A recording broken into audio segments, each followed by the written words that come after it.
নির্দোষ দোষ না করেও দোষী হলাম এই সমাজের চোখে।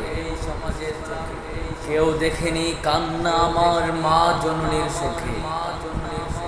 কেমন করে সবাই বলো মিথ্যার অপবাদ, খুনি বলে আখ্যা পেলাম, কেউ শুনেনি না।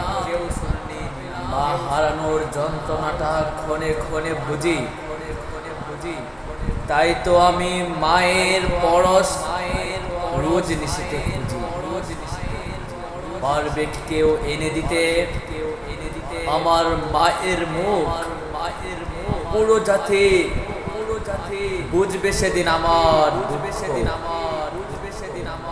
মা জননীর পেটে হলো আমার থাকার ঠাই, কানটা পেতে শুনে রাখো, নির্দোষ আমি ভাই।